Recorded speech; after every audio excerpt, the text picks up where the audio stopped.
In business, there's no room for guesswork. Every shipment matters. Every deadline counts. When you're trying to keep operations running smoothly, the last thing you need is uncertainty. That's why reliability is at the core of USPS Ground Advantage. From the moment your package is first scanned in, it moves through a secure nationwide network, aiding in a timely and accurate delivery. You get near real-time tracking so you can keep up with your shipments. And with affordable upfront pricing, there are no hidden fees or surprise surcharges to throw off your cost sheets. It all adds up to predictable deliveries you can depend on. Because knowing your logistics are handled lets you focus on everything else: your customers, your team, and the future you're building. Visit USPS.com/Ground Advantage to start shipping with confidence. USPS, official shipping sponsor of the NHL. Always follow the money. That's what I always say. You always follow the money. Yeah. This is Follow the Money with Mitch Moss and Pauly Howard on VSiN. Here we go. Welcome in. Follow the Money on VSiN, the Sports Betting Network. Mitch Moss along with Pauly Howard. We're live downtown Vegas. Circa Resort and Casino is your spot, and we have a 3-hour banger lined up for you today on the program. Jonathan Davis, how about the NHL schedule? 1 game last night, 100 tonight. So he'll have some best bets in 30 minutes. Yeah. Ian Eagle, one of the best to ever do it on these games, and he is calling the East region this weekend in the Sweet 16 and the Elite 8 coming up in 90 minutes. Big fan of his. Congrats on the great Clips ad, too. Yes. Good for him. He's got a little NIL money. Paul Stone on the show. He is the leader in the college basketball contest here at VSiN and Circa. He's also the defending champ. We'll ask him how he has navigated the water so far through the first 2 rounds. Good question. Is he taking favorites? Yep. No doubt. Yep. And Derek Stevens on the show. I want to ask him about that. Favorites 16-0 on Friday. Had to be a bloodbath for the book, right? Had to be. Should be. Should be, brother. Mm-hmm. Yep. This is going to be a fun show. We have a lot of audio that we're going to play. We'll get to Darius Acuff coming up in about 15 minutes.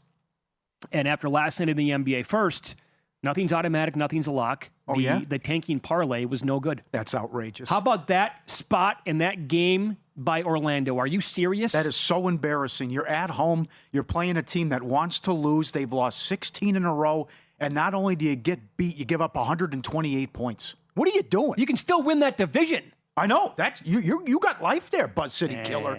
You got life. You're only two and a half out. Yeah, but Atlanta won't lose. Yeah, but the schedule gets difficult coming up. So, to be 2 back with 10 to play, anything can happen. But certainly you can cross Orlando off the list. 6 losses in a row, and they're getting 10.5 tonight on a back-to-back against the Cavs. That'll be another loss. What is going on? Yeah, what was this number, 2 weeks ago, you think? Catching 10.5? I know it's a back-to-back, so it's a bad spot for them, but also their current form. There's no way this number would have been 10.5 like 2-3 weeks ago, the way Orlando was trending at that time. And now it's completely going downhill. But I will say that at least you sniffed out the Rockets game last night. Absolutely. By saying, do not include that on the parlay. Yes, they don't defend. They have issues, half-court offense, and I'm concerned about the chemistry. And also, Udoka can wear on you as well. But they are not playing well and trending well. And as I told you last week, that Buzelis from the Bulls is a tough guard. Yeah. And that was a nice win for the Bulls, and they got whatever they wanted offensively against the Rockets. Durant went off, Sengun went off, still got beat. Yep. I'll tell you this. Coming up in the playoffs, let's say that they're the 4 seed. I'm going to have to hear a very good contrarian take on the Rockets to defeat whomever their first-round opponent is in the playoffs. Oh, that's who you want to see. If you're the Lakers, you want them in at 3-6. You want Houston in the first round. I totally agree with that. Don't you think Denver wants Houston as well? Yeah, absolutely. I can't. I mean, how we've gotten to this point with this team, yikes. And again, maybe somebody's going to make the case. I guess if the number's right, people will bet on them. But boy, oh boy, are they going in the wrong way. And in their own division, pop the champagne bottles, because the Spurs, what a great story this is. It is. And to take down that division this year now. And another great performance last night by Victor Wembanyama. We're going to hear from him coming up in a second. And they blew out the Heat. And that dude was sensational. But they also have other guys. Like he's the favorite to win. He's the runaway favorite to win Defensive Player of the Year. MVP here in a second. Keldon Johnson's now the short shot to win 6th Man of the Year. What do you think of that? That was a big move. I don't disagree with it, to be honest. And I have no piece of Keldon Johnson. Yeah. I can't disagree. The guy's been awesome. No, that's a nice ticket. Congrats if you had that. They are dangerous. I know a lot of people talk about it. I did yesterday about the lack of playoff experience, but they have an alien and the best player in the game on their team. And they win the division, and they're 22-1 with him when he plays the last 23, and that was a road game. They just went in and punked Miami. Yep. So I know what you're saying, and Rick Kamala tweeted this out last night as well. Rick has been very good with the NBA for many, many years. And he tweeted that he has been predicting the Spurs to win it all this year for a couple of months now. And the graphic that was put up on NBA on NBC basically eliminated his only minor concern, which was a lack of playoff experience. And the graphic looks like this. Playoff games played entering the postseason. We'll go back to 2003, 2004 Pistons. They only had 334 playoff games combined in the postseason. They won the title. The 2014-2015 Warriors had 289. The 93-94 Rockets had 240. This year's Spurs team has 296. Last year's Thunder, 178. So does that eliminate your concerns as well? Maybe a little bit, not fully, but okay, maybe they actually, it doesn't really matter because they're going to have Wembanyama and a bunch of other dudes that can really play. Yeah, I see both sides of the argument. You know, sometimes that's, you take the easy way out, right? I'll have a similar feeling when we discuss the Florida thing with the strategy with the Iowa game, but it's just, I can see where it's, hey, talent wins the day, or is it, do you trust them close game and lack of big game experience, and especially if you're taking on OKC or even the Lakers, when certainly LeBron and Luka have plenty of that. And they've made the finals, but they have been champions before. Yep. So you asked me on the show yesterday about Luka's MVP number and why it was not closer to SGA than where it was. And I agreed with that, but I also said I think Wemby should be much closer as well. He's 8-1 at Caesars. Luka. He continues to come down. I was shocked. He missed the game winner. He was right there last night. He missed it. It's rare he misses there. Now, as the game was going on and after it was over with last night, and Wembanyama was awesome again. What do you have, like 24 and 15 and 5 blocks? Whatever. He's so good. He was still 33-1 at FanDuel after the game. And then he dropped to like 10, 12, maybe 16-1 in that range. And he finally started to talk about it after the game last night, basically telling the media, yeah, you know what? I want the award. My first one would be that defense is 50% of the game and that it is undervalued so far in the MVP race because I believe I'm the most impactful player defensively in the league. Second argument would be that we almost swept OKC in the season and we dominated them 3 times with their real team and 4 times with more rotation players. And my third argument would be that offense impact is not just points. How about that? He had to throw in, almost swept OKC, dominated him. Absolutely. He did. He's not lying. Yes. I'm still mad that he didn't win Defensive Player of the Year a couple of years ago. Yeah. He is exactly right. Most impactful, changes the game, intimidation factor as well. It's like the movie Alien there with the hands. I know. What he's doing. I tell you what, honestly, I haven't had season tickets to a team in a long, long time. If I lived in San Antonio, there'd be like no hesitation. I'd have season tickets to go watch him play. Everyone called it. He's going to the best organization because they will continue to work on his game and he will improve. Yep. So, and look, right now, DraftKings, he's still 18-1. Is it fool's gold here to be recommending bets on him at this point? Like, I would ask the question, why not him? Why can't he win the award? He can still miss. It's 3 games, by the way, that he can still miss. 3, okay, thank you. That's the number. I thought it was 1, okay. And with what he's averaging this year, 24-plus points, 11-plus rebounds, 3 assists, 3 blocks. Did you know that only 6 other players in the league ever have done that? Kareem did it 5 times. Hakeem twice. Shaq, Ewing, and David Robinson each did it once. That's it. Only the 6th guy. And if they finish as the 2 seed, like a game behind OKC, something like that. And they close winning 26-27 when he plays. Or something like 28-29, whatever it would be, yeah. Right. So, why? Again, I can't wait for the next straw poll to come out from Tim Bontemps. But maybe there is a serious shift here where he goes from basically not even being in the mix on February 20th to, he kind of tracked down SGA. Mm-hmm. When I look at, I'll give you some advanced metrics here. Hollinger's per numbers. Actually, Giannis is still number 1. He has obviously the games played, Bucks stink. Joker's 2, then SGA, then Kawhi, then Wemby. The estimated plus minus at dunksandthrees.com. SGA 1, Kawhi number 2, razor thin at the top. Then Luka, then Wemby, then Joker. In win shares, it goes SGA, Joker, huge gap. Then Jalen Duren is third. And then VORP, value over replacement player, it's Joker, SGA, Luka, and then Wemby. So Wemby is not number one. He isn't number one in any of those categories. But I wonder if voters are going to say, we must consider what he does defensively. And he said it's 50% of the game, which is absolutely truth. What if the Lakers close with a fury and still you see what Luka's doing? Again, he's averaging 36, 8, and 8 going back during the streak. Oh, then let me ask you this. Okay, how about a no then on SGA? Or again, that's okay. That's probably better. Yes. Because then maybe Luka or Wemby could steal it. Yeah, I'd like to see the straw poll too. I know you're right, but that's going to be massive. I just think there's got to be some more steam here coming on Wembanyama and Luka. With Luka, it's already arrived to be down to 8-1. But we're down to 10 games though. So how many more great performances can you have? Yeah. Not to mention the nonsense that will occur in the final week of the season. They make you play 4 games in the final week of the season. Oh, yeah. You just might, who knows who's playing for anything? Mm-hmm. You might just sit people and get ready for the playoffs. Very well could happen. This show is brought to you by ProfitX, and right now you can win a free trip up to $10,000 during March Madness with King of March. Use code VSiNMM.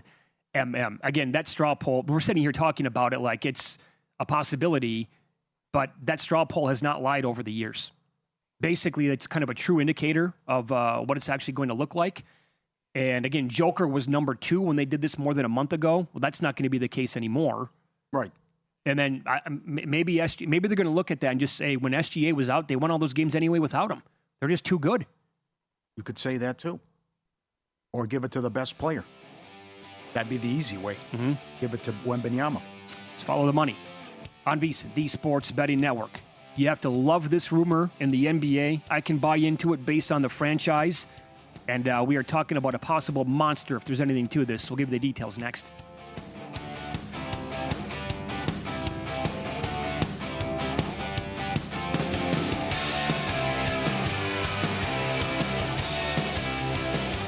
Hey, let me get your attention real quick, podcast listeners. It's March, which means the madness is officially upon us, and the folks at VSiN have gone crazy with this one.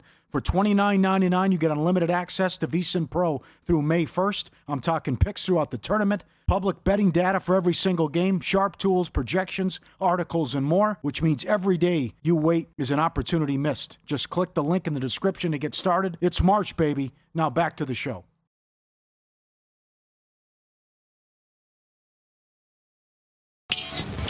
This is Follow the Money on VSiN. So we only have 4 games tonight in the NBA, one of which would be the Sacramento Kings taking on the Charlotte Hornets. Hornets laying a ton of points in this game tonight. Obviously, Kings tanking. However, they have kind of, they've dropped with the lottery odds anyway. Because as of right now, they have the 4th best chance to actually win the lottery. The top 3 teams all have an equal chance.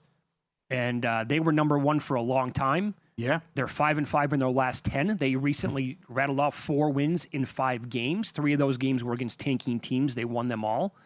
They also upset the Clippers that one game. Now they're down to 4th again. They have a 48.1% chance to win the lottery. They're behind Indiana, Washington, and Brooklyn. All 3 of those teams at 52.1%. So I'll give you their draft history coming up in a minute. It's incredible. And not in a good way, obviously, with how many times they have failed. They took Bagley over Luka. That's all you have to. That's all you need to know. That's all you need to know. So, for a couple of weeks now, I've been telling you how the bets that I have on Darius Acuff got him top 3, top 10, and I have him at huge numbers to go number 1 overall. I still think that it's going to, like Debanza, he's a very difficult guy to make a case against, right? Debanza would probably be the number 1 overall pick. Maybe he's talked about maybe returning to BYU. I can't imagine that would happen. But if he did, holy hell, that would open things up. I also think the luster, I agree with that, on Darren Peterson is wiped away a little bit. There's a chance that maybe he got a little overrated after the first month. And he hurt his stock, yeah. Yeah, he absolutely did. Yeah. I can buy into that. And so there was a team that came out yesterday that evidently loved the thought of Acuff and have them very high on their draft board, and it would be the Sacramento Kings. This is one of their reporters, Matt George, talking about this very issue on Sports Radio 1140 in Sacramento. We've talked a lot about Darius Acuff on this show. I've been very curious about Darius Acuff, and it's not just a conversation happening here in Sacramento, certainly not just on these airwaves. Darius Acuff might be the fastest riser being discussed, at least amongst top prospects in the nation right now. Like, a lot of people are talking about, look how unbelievably talented he is. Look at what Arkansas is doing. Calipari's doing his thing and getting his guy to rise up the ranks. Now, I have no idea where he sits on the Sacramento Kings board. I have no idea where he sits on any team's board.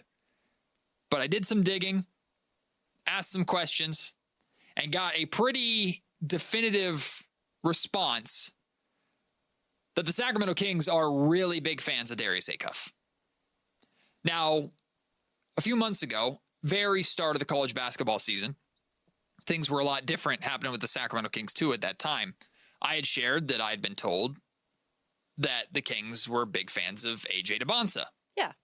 That has not changed from what I understand. They're still very big fans of AJ.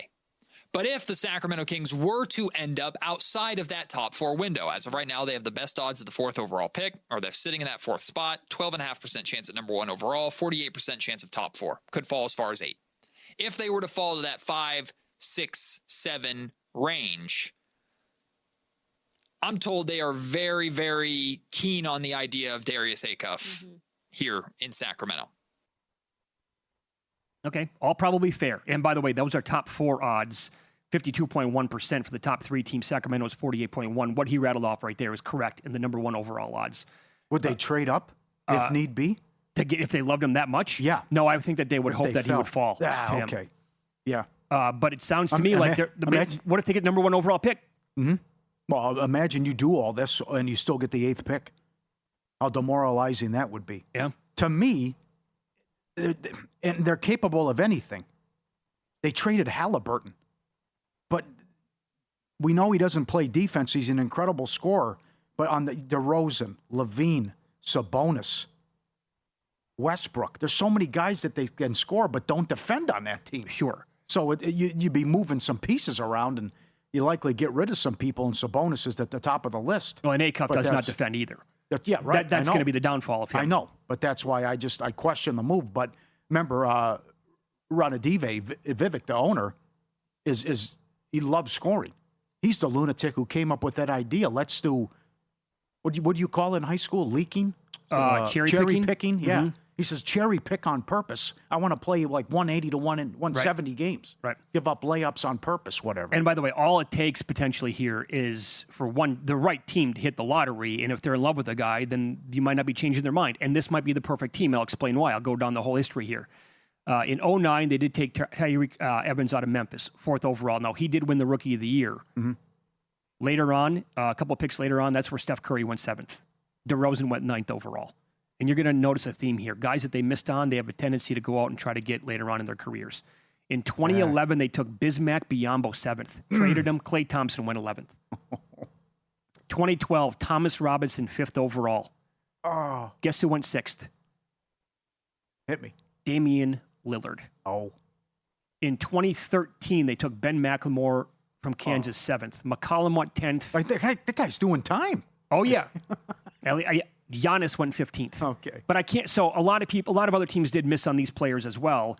In 2014, they took Nick. Did anybody think Nick Stauskas was should have gone that high? How far? What was the gap? They took Jimmer and then Stauskas.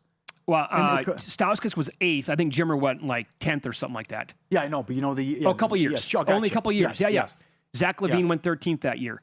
2015. So they have no idea in 2015 they took Willie Cauley-Stein. And as a lifelong Kentucky fan, I could have told you that Devin Booker absolutely had to go off the board immediately in that draft. I loved him as a pro prospect. Devin Booker was on the board. They passed on him. They took De'Aaron Fox 5th overall in 2017, which was a great pick to me. But you're right, 2018, Luke is on the board, Jaren Jackson and Trae Young. They took Marvin Bagley. They also they drafted Halliburton 12th overall in 2020. They took Davion Mitchell 9th overall in 2021. They passed on Şengün and Jalen Johnson. In 2022, they took Keegan Murray 4th. In 2024, Devin Carter 13th. And by the way, the two guards that they actually hit it with, De'Aaron Fox and Tyrese Halliburton, on the same team at the same exact time, they were like, both guys, get out of here. We don't want you anymore. Yeah. And that's after Fox helped them win the division in 2023 when they were 400-1 on New Year's Day. He had a problem with the coach, though. Well, for sure. Who doesn't? Yeah, I got you. But also tinfoil hat guy checking in could really help you here. That I don't think they want the teams with the top three that tank. There's so many teams that tank, though, but that get their way. Look at the Dallas shenanigans. What happened? I mean, it's just convenient that they lose Luka. The fan base is furious and outraged. And, oh, my God, here's Cooper Flag. Super convenient, right? Right? So there could be some funny stuff, and we've seen numerous times where like a 1.5% comes in. And by the way, a lot of times, you can look at this and say, well, they have different GMs, or there's new ownership, or different coaches, whatever. I think this ties into it. From 2006 to right now, their head coaches have been Musselman, Theus, Kenny Natt, Westfall, Keith Smart, Micah Malone, Ty Corbin, George Karl, Dave Yeager, Luke Walton, Elvin Gentry, Mike Brown, and Doug Christie. Mm-hmm. It started when the Maloofs owned the teams at the end. They were firing coaches year in, year out. So it's just like it's over and over and over again, the definition of insanity. And maybe that would be the perfect scenario where Acuff could actually end up going number 1 overall. What do you have on Todd Golden, by the way? Do we have enough time here? Do you want to save that? We can do it again a little bit later on, but when he decided he wanted to foul up by 2? Yeah, we can revisit it. When they're saying, if I have the better team, I foul up 2, make your free throws, so be it. I either score or we go to overtime. I get an extra 5 minutes. I'm going to beat you. Right. Now, do you foul anybody? Because they didn't want Sturts to get the ball and he's 85%. My comeback is just grab anybody then. They're saying the cutoff is a 70% free throw shooter. So that was the plan that was executed poorly, though, with what happened. You don't want to give up the 3. That's the only thing you don't want to give up. But I would just say, if that's your plan, you're still going to get a look. And he had missed, I think, 4 free throws in the game. I would just grab anybody at that point. Gives me more time, and I have the overtime, and who knows, maybe he misses the free throw. But when you run the numbers in Golden staff, they are saying the cutoff is a 70% free throw shooter. Okay, so the more I think about it, they think he has the right side of it. No, like we said yesterday. But the whole thing we had a problem with, then why the full court press? To get it out of Sturts' hands immediately? Yes, right. That's the plan. But then you're going to leave the idea of guys that are wide open. Right. And a team like Iowa clearly is going to go for the game winner. They should anyway.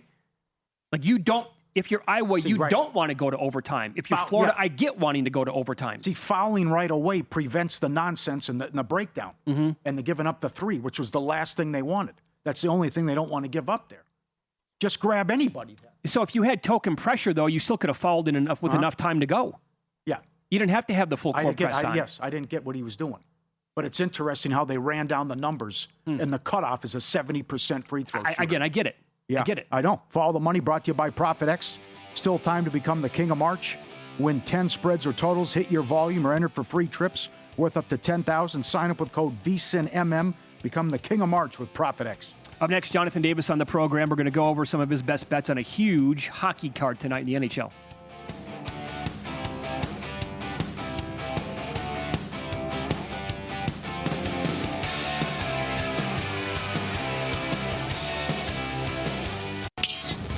This is Follow the Money on VSiN.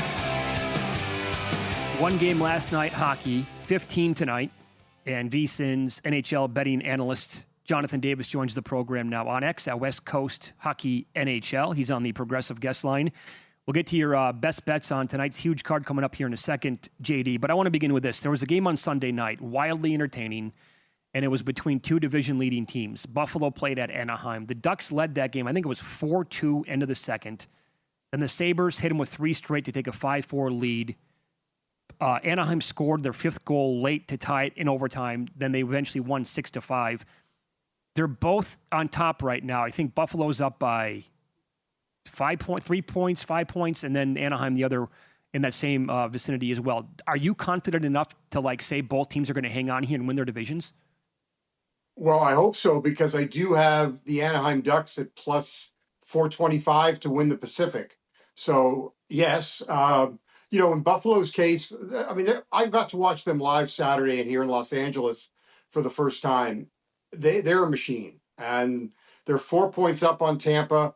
The Lightning do have 2 games in hand, but man, Buffalo, I don't really find a wart with that team. By the way, with Anaheim, that was the 8th time this year that they scored a tying goal with 2 minutes or less to play in the game, and that's an NHL record. 6 was the previous high. That's incredible. Very good. Let me share this with you. This is an email from Rich in Canada. Right now, the 4th place Utah Mammoth, 78 points, are poised to be tied with the Pacific Division leader Anaheim. They're 14 out of 3rd in their own division. If the playoffs started today, they'd get the Ducks and possibly be favored, then play the winner of the struggling Knights Oilers. Meanwhile, the team 14 points better than them, Minnesota, would get Dallas and then Colorado. The Mammoth, 14 points back, would have a way better shot at the conference finals. Can we get an NBA-style format already, he wants. What say you? Well, I'll go on to say that all 3 teams, the top 3 teams in the Pacific Division, wouldn't even make the playoffs in the Eastern Conference. Oh, so, I mean, Connor McDavid called the division a pillow fight on the weekend. I mean, it's an anomaly this year. The owners or the commissioner was asked about it at a recent Board of Governors meeting in Florida last week. And the pushback from the league is that we get a greater number of series in round 1 that go at least 6 games than we do when we were tracking the 1-8 format. And so that's the rationale. It is an oddity. I don't like it. I'm tired of, and I don't think we'll get to see it this year, thankfully, is, seeing Edmonton and LA play for 4 straight years. Yeah. It's crazy. So, yeah, I'd love to see 1-8. Sure. Totally agree. All right, let's start with Toronto and Boston. What do you like tonight? You fire away with a ton of props. Take it away. Yeah, look, this is the David Pastrnak show for the Boston Bruins. I mean, he's dominating the Leafs. He's got 27 goals in 34 games against Toronto. He's scored at least 2 goals in each of the last 2 home games.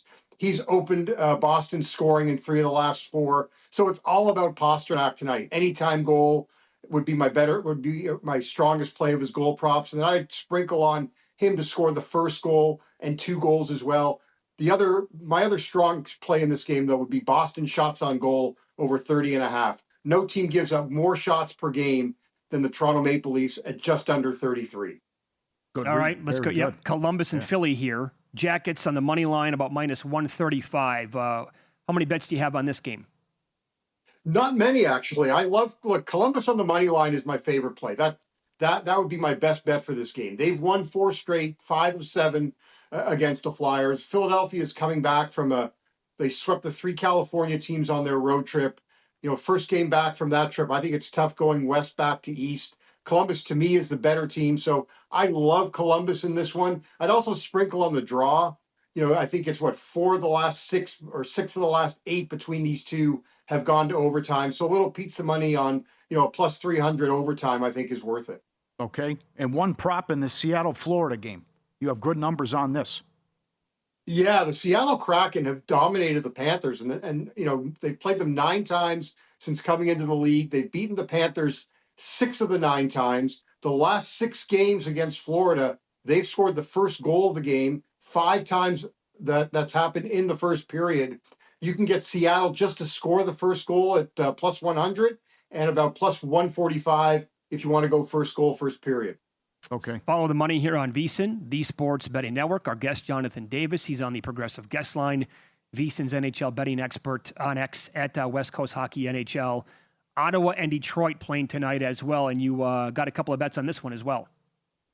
Yeah, well, look, it's a terrible, terrible spot for Ottawa, who played last night against the Rangers and held the Rangers, we thought, to 9 shots, but somehow the Rangers did get it. They found a 10th shot for the Rangers. But it's back-to-back. It's 3-4. It's 5-7. And it's 7 games in 11 days for Ottawa.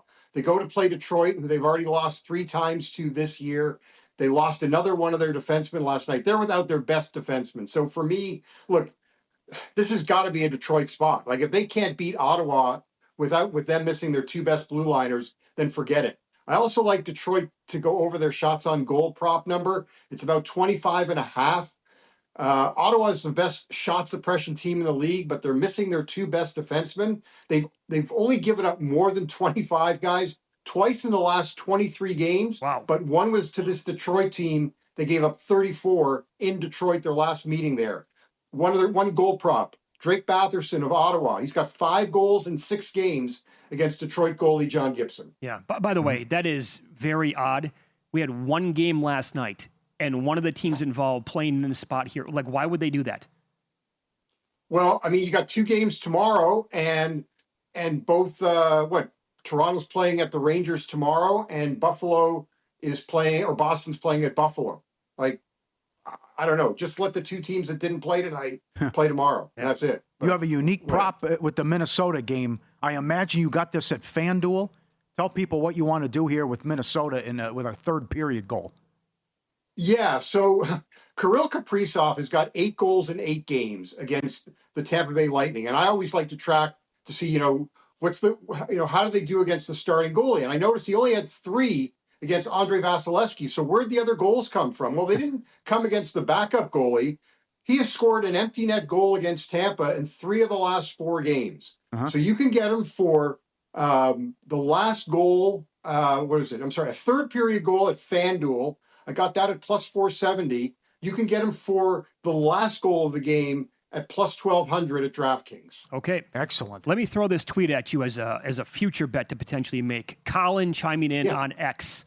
Maybe a nice little future here to look at for most goals scored. Now, he's got a ticket on a couple of guys already, but at Fanatics, he pointed out there was a rogue 40-1 on Kucherov, 10 or 12-1 everywhere else, 5 back in McKinnon with 3 less games played and no wear and tear from the Olympics is what he tweeted.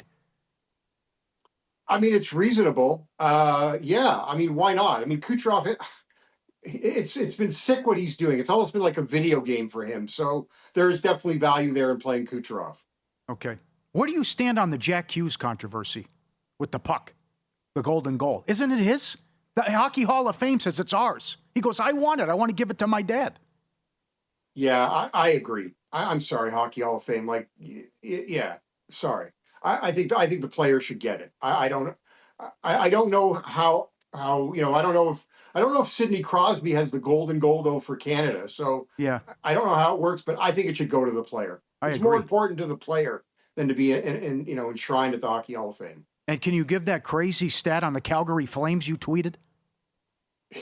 The Calgary Flames, like, let this sink in. This is the Calgary Flames. We're not talking the Colorado Avalanche.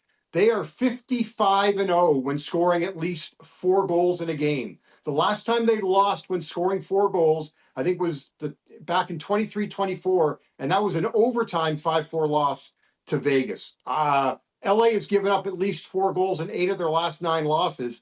Maybe worth a sprinkle tonight to ladder Calgary's team total if you like them. Wow, intriguing. Good find. All right, buddy. Good job. Thank you. Good analysis as always. Best of luck tonight. I appreciate it. Thanks for having me. We're going to Jonathan Davis on the Progressive Guest Line. Sorry. We'll play a great video he sent in coming up with skydiving. Okay. Which I could not do. Follow the Money brought to you by Profit X. Tournament underway. We're ready for the Sweet 16. It's not too late to become the king of March on Profit X.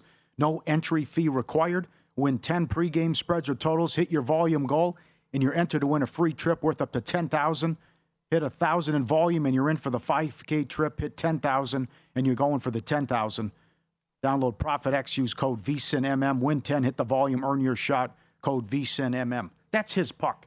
The Hockey Hall of Fame can't say it doesn't belong to you. That's our puck. If Hughes wants the puck, and give it to his dad. Let Hughes have the puck. What do they have to say over? How do they determine what is actually theirs? I think there was a person assigned, and that's their job. They immediately grab the puck, and they send it off to the Hall of Fame. I think they did the same thing with the women. But don't they have to do that for the Hall of Fame purposes? Otherwise, like every piece of memorabilia ever would belong to the actual goal scorer or the goalie? Otherwise, there would be no Hall of Fame? I don't know. I'm taking the other side here for a second. I think it could be up to the player about what he wants to give to the Hall of Fame, though, too. I heard take the jersey, take the skates, give me the puck. I heard a Bloomberg business report saying some people said worth about $50,000. I bet you could get 10 times that from some people. Absolutely. Win, lose next. Pauly is calling this the most incredible video and story in 8 years of doing this show. Coming up.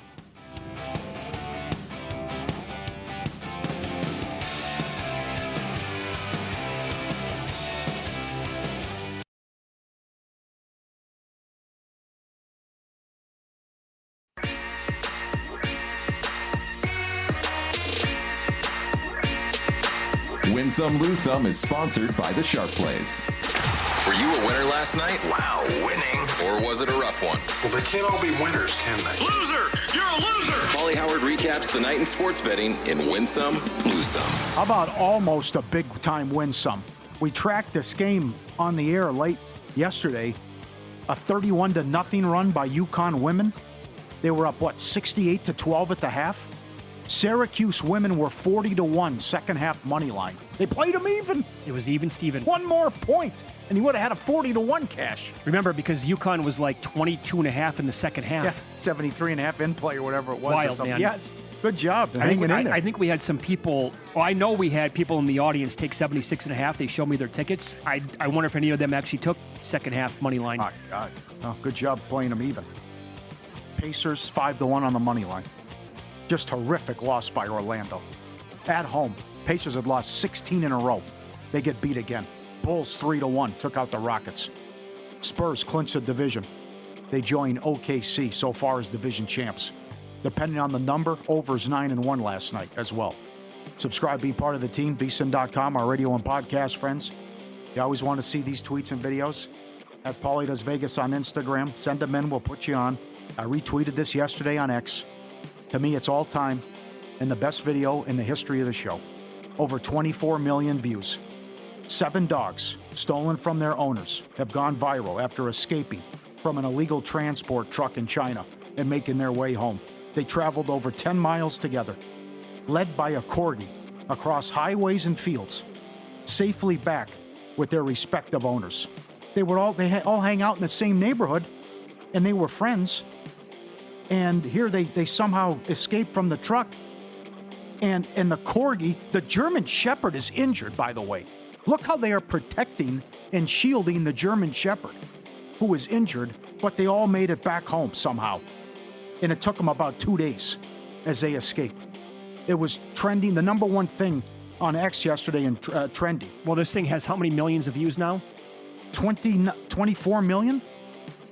How does the corgi take charge? I know. The smallest dog leads the way. How do they decide that the corgi is going to be the leader of the pack here? Right. Look at them all huddled up. People, humans tried to step in and help, and they're like, no, we got this. We know where we're going. How do they know how to get home? It's amazing. I mean, I've always wondered that since I was a kid. Like when we would take my little Lhasa Apso Kirby for a ride. You hear these stories where dogs disappear. And they come back. And they come back and whatever. He was 8 miles away.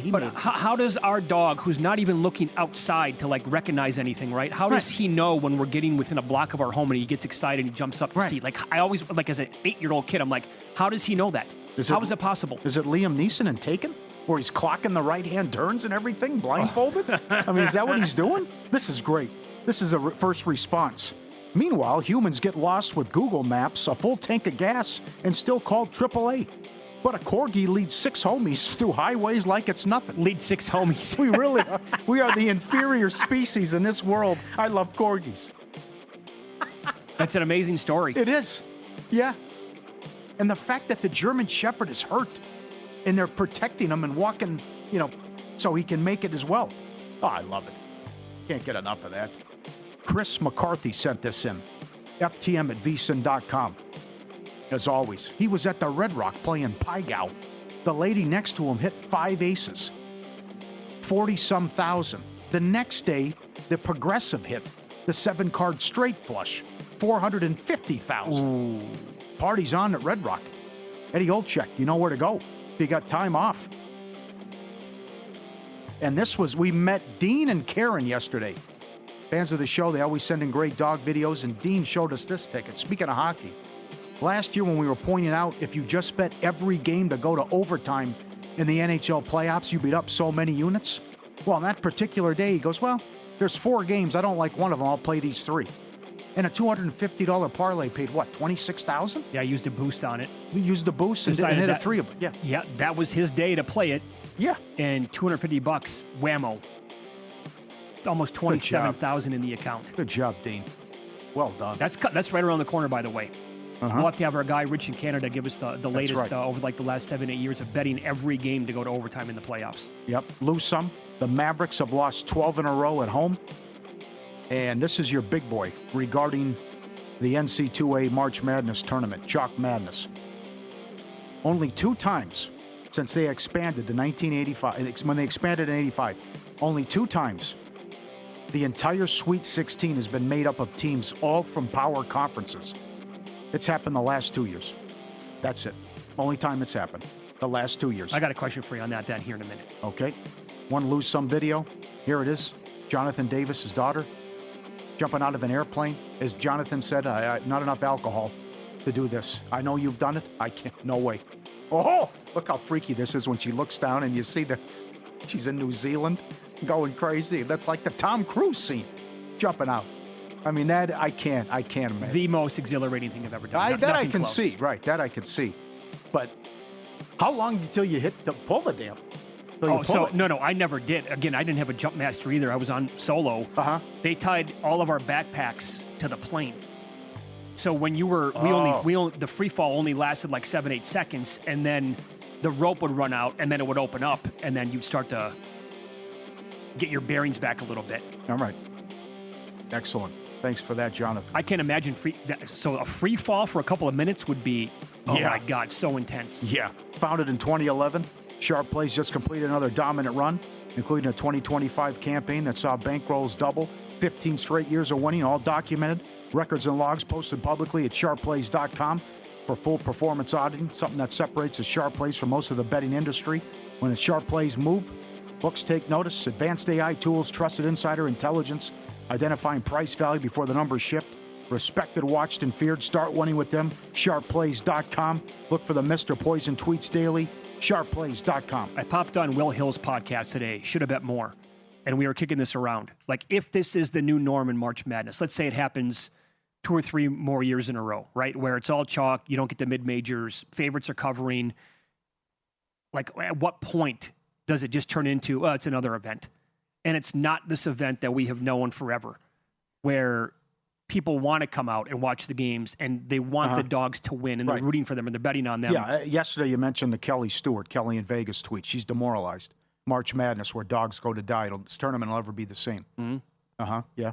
Okay, so he thinks it's a couple more years. Like, it could maybe, the landscape of this whole thing could completely shift. My comeback was, what if it's just that time of year where it's super convenient, weather is starting to get better in a lot of parts of the country, and I can get 2 days off from work, my buddies can get 2 days off from work, and we can go all meet together, and we don't care about the favorites winning this many times or covering, and there's no drama. We just want to get together for 4 days in a row, like in late March, and just have a great time.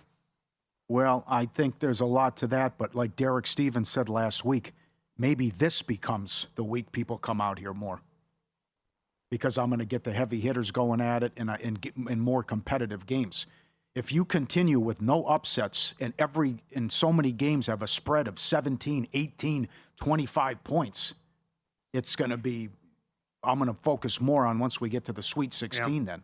Yeah. And get Chalk Madness Friday, favorites 16-0 straight up. Second time ever in the round of 64. Average margin of victory, largest ever, 17.4.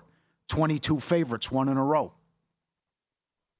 Maybe. Now, again, you're not going to have games all day long, like this upcoming week. However, like when you go to a sports book, go to a casino, whatever, it's not going to be nearly as busy. It's going to be cheaper for you to fly out here and to get the hotel room. Yeah. So I think that might come into consideration as well. And then, by the way, your whole day doesn't have to be tight. I guess this would be a positive, a question mark. But you could look at it where I can go out there and I can go golf and I can do whatever else during the day. But then at night, we know the games start at 4 o'clock and we're going to have a great time. The comeback is High Point, and the comeback is, what if Siena beat Duke? I know. And but they led with 5 minutes left. Also, how many high points are we going to have on an annual basis? I told Will, like, that used to be 4, 5, 6, 7, 8 any given year in the tournament. We had 1 high point this year. What if we only have 1 high point moving forward? Yeah. So it's happened 2 years in a row. I'll agree with Will. If it happens 5 years in a row, then I think people decide, well, boy, this isn't the same. This tournament's NIL has killed it. And I guess I focus more on Sweet 16 then. Maybe. Because I think at some point, if you hit over the head enough, it's going to be like, the games aren't entertaining anymore. Well, they weren't even close. That's the thing. They were all blowouts for the most part. I mean, you can't even, Queens, no. St. John's, Northern Iowa, over 5 minutes in. Arkansas, Hawaii, what was that? 17-2 to start. Like first tick, yeah. The games on Friday night, again, maybe the worst session I can ever remember. Bloodbaths. Yeah. Now, we got some great games with the 10-7s and 8-9s, whatever, yeah. the VCU comeback, but that's expected. I should get close games. Those are short point spreads. Utah State, Nova, whatever. But these other games, forget about it. Yeah. The more I think about it, the more I think we have a second fishy number in the Sweet 16. And you're going to hear one respected analyst make the case for this dog to keep it close here on VSiN.